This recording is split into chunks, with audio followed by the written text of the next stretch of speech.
Hey, all you last minute crammers, Laura here with STP, and I'm coming at you today with a November SAT last minute tips video. So you are in the right place if you came here to crush the next SAT, or if you tried to avoid being crushed by it. Either way, I've got 10 tips for you that are going to be absolutely amazing, that can definitely boost your score and get you to the next level. So grab a quick snack, get comfy, and take some mental notes, or even write them down if you have to. By the way, I will link to the document that I made for this video below so that you can refer to it and follow along with me as well. Also, before we get started, this would be really fun. Why don't you guys comment below and predict what your score is going to be on this next test? And then once the scores come out, you can come back to this video and comment, and let's see how close you were to your actual prediction.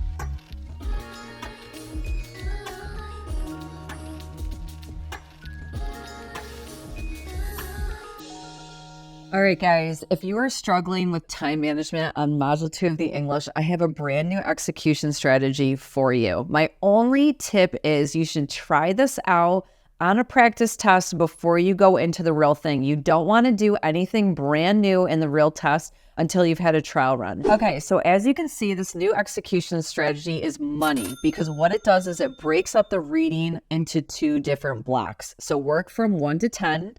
Then skip to 15, go 15 to the end, and then come back and do 11 to 14. That breaks up the reading passages into two different chunks of 5 questions each, instead of trying to do 10 reading questions at once, which is so cognitively draining. Okay, my second tip for you is, if you're running out of time on English Module 2, try to guess wisely on the Text 1, Text 2 comparative questions. What you guys need to understand about these questions is that the authors typically will have some overlap where they agree, but then they will disagree on something. So if you go down to the question and you read it and they say, how would, text 2 most likely respond to the conventional wisdom discussed in text 1? You're looking for a disagreement. So unless they explicitly say, what do these guys agree on? Chances are the question is highlighting a disagreement. So when you look at the first words, we have arguing, asserting, suggesting, recommending. I would guess A and move on. And A was actually the right answer on this. Do you know what we found statistically separates students who score in the top 2 or 1% from the students that don't? Or the students that actually land their goal SAT score from the students that come up short? It's actually whether or not you subscribe to this channel. So if you haven't yet, do something really good for yourself today. Smash the subscribe button and notification bell below, because I come out with helpful tips and tricks every single week to help you master the SAT. All right, my third tip for you is to eliminate any silly answers on shifting transition questions. So when you look at these 4 answer choices below, immediately you can eliminate answer choice A, because a transition word always needs to have a comma right after it.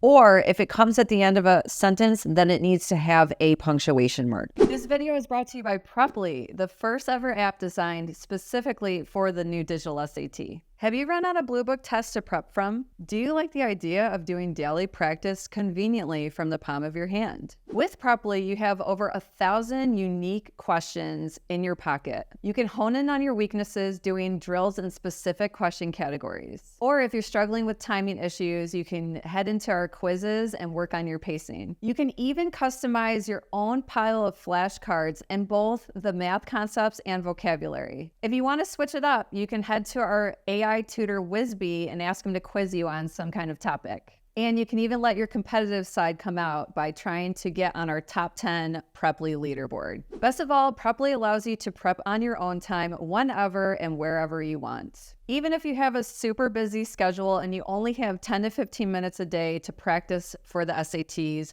Preply has you covered. What I really like most about Preply are simple to understand answer explanations. It really beats College Board's crazy long paragraphs that are just hard to follow. With over 50,000 downloads and counting, Preply is by far the most popular digital SAT prep app available in the App Store and in Google Play. We have already helped countless students reach and surpass their SAT goals. What are you waiting for? Download Preply today and take your SAT score to the next level. I will link it up here right now and put it down in the description below. All right, tip number 4 is to cut out the fluff. So the SAT is notorious for this. They want you to waste time. If you get really good at differentiating what is preliminary information, what is fluff, versus what is the important nuggets that you need to answer the question, you will be a master at this test. So I'm actually going to highlight a few different types of questions to show you where the fluff is and then what you need to look for. So let's start with this grammar example. So when I see this sentence, it says, working from an earlier discovery of sharpened tears, chemist Emmanuel Charpentier and Jennifer Doudna, winners of the 2020 Nobel Prize in Chemistry, recreated and then reprogrammed the so-called genetic scissors of a species of DNA-cleaving bacteria. oh my gosh, this is so long and hard to follow. What I'm going to do to figure out what verb I need, because I'm already losing sight of things, I'm going to chop out and get rid of the fluff, okay? First things first, this stuff in between the dashes is called a non-essential. That's fluff. I'm going to get rid of that. This out in front is called the modifier. I'm going to get rid of that.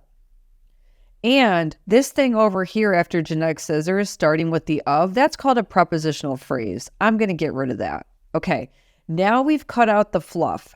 Let me read it again.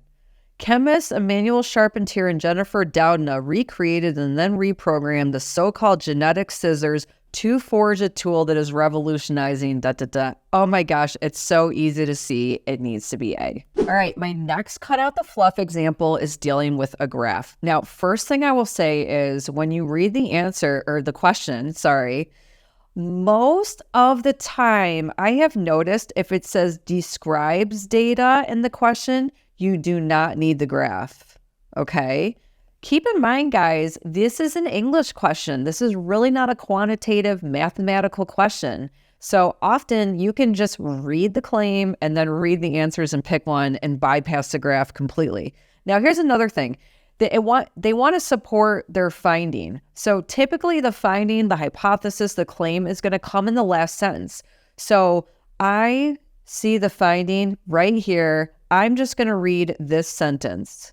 So essentially, all this stuff at the beginning is fluff. It's preliminary information I don't need. So this graph is probably fluff. Most of the paragraph is probably fluff. Now let's go ahead and read the claim. It says, although the pair found that ebooks are firmly established as an option due to ease of accessibility, they also concluded that print books offer greater appeal to most readers in certain situations.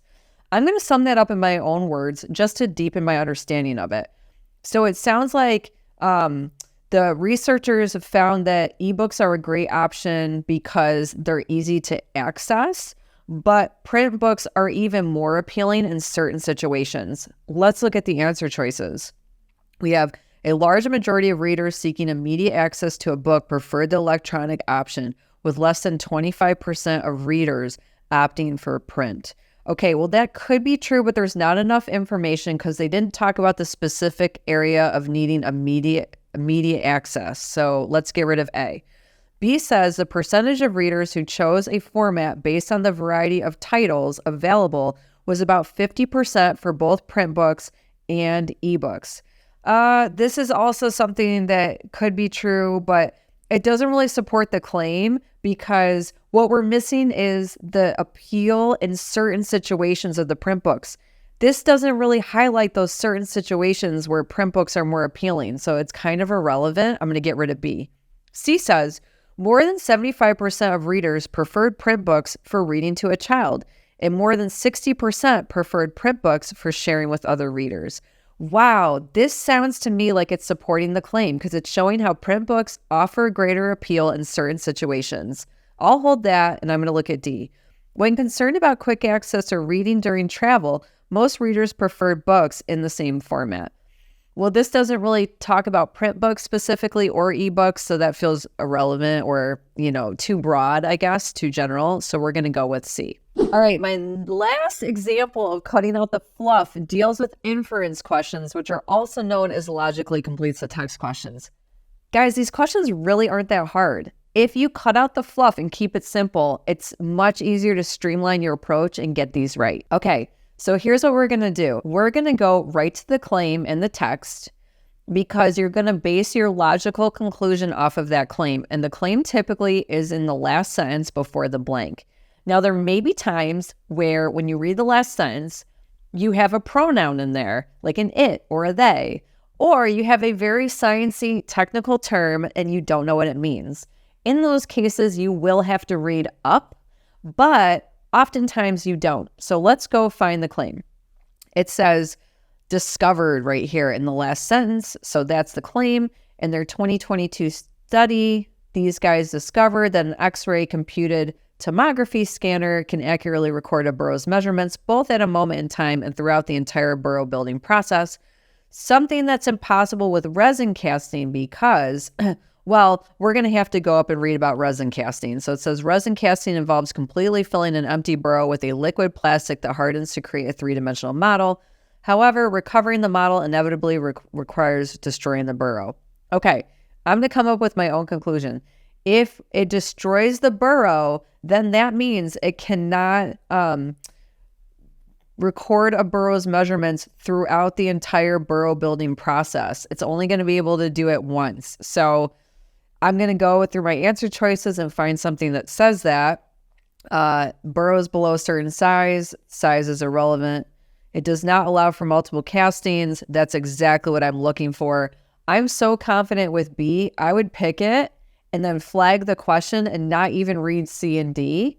And then maybe with my extra time, come back later because, guys, time is of the essence on Module 2, so you want to move, okay? If you're liking this video so far, show me some love. Hit the like button below. All right, guys, my 5th tip for you are punctuation question shortcuts. So let me run through a few shortcuts you can use on your test.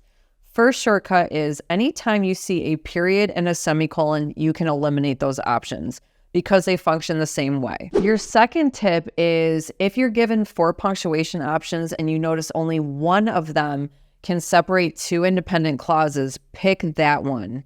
So if you're stuck, go with B. Just a heads up, sometimes it will look like there's no options that separate 2 independent clauses, but just know a comma with a fanboys can separate 2 independent clauses. So if you see that one, pick it. My third tip is if you see a semicolon with the word and next to it, pick the semicolon because they're probably using semicolons to separate items in a list.